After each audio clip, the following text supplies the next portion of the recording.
The Supreme Court bench today resumed hearing the presidential election petition filed by National Peasants Party flag bearer Robert Kasibante, who finished 6th out of 8 contenders, comfortably ahead of only 2. The sitting marked the second appearance of the justices in the matter and was largely devoted to housekeeping, confirming whether the parties had complied with earlier directives to agree on the issues for determination. The court had issued those instructions on January 28, 2026. The petitioning counsels informed the court that progress had been made. According to the lawyers, 4 issues were mutually agreed upon, while another 4 were left for the court's wisdom to resolve. In the first prayer is that the second respondent be directed to provide the list of all polling stations at which polling was conducted and declaration forms from those polling stations where elections were conducted. The issue of publication of those 50,000 polling stations in the Gazette is not also in dispute. I think what the dispute is that you gave me 7 days instead of 14 days, in as far as the Gazette is concerned. For the publication in the newspaper, you gave me a whole of 4 months, 5 months. But in the Gazette, you only gave me 7 days. The allegation of the 15,000 that the petitioner is raising, because of its generality, we can't provide more than that. The purpose of the scheduling is now to narrow back to his petition and see the grievance. All we can do as the second respondent, and what we have listed, is that there is a gazette that contains all polling stations.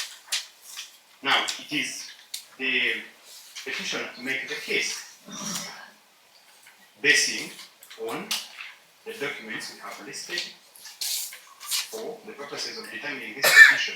The justices, however, were not entirely satisfied and gently but firmly reminded the petitioning counsels that clarity is not optional. These are the issues as framed by the court.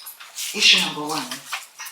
Whether there was non-compliance with the provisions and principles of the Presidential Elections Act and Electoral Commission Act in the conduct of the 2026 presidential election in terms of A. Holding of elections in allegedly ungazetted polling stations, B.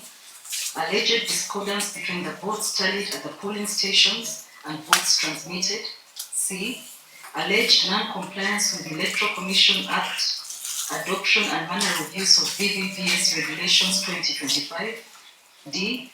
Alleged failure to compile a credible voters register and the BVVR technology, E. Alleged partisan army involvement in the election. Issue number 2.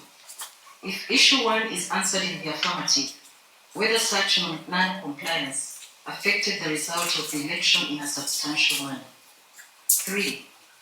Whether electoral offences in terms of alleged bribery and use of derisive language was committed by the first respondent personally or by his agents with his knowledge and consent or approval. And 4. Whether the petitioner is entitled to the remedies sought. As the proceedings unfolded, President Yoweri Museveni, through his legal team, unveiled a lineup of 6 witnesses to defend his January 15, 2026 election victory. My lords, when it came to the first respondent's documents, we did indicate that the first respondent would seek to introduce documents which are attached to its additional affidavits. My lords, this was because the witnesses had not yet sworn affidavits.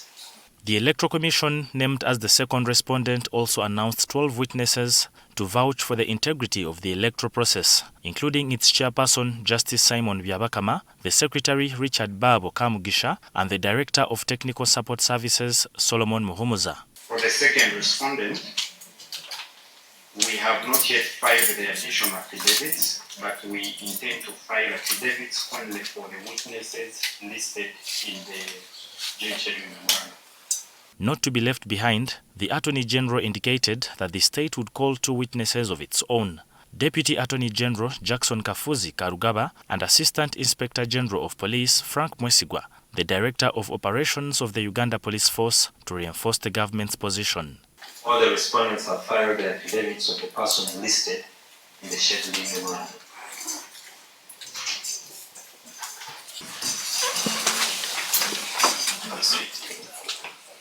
David Ijo, NTV.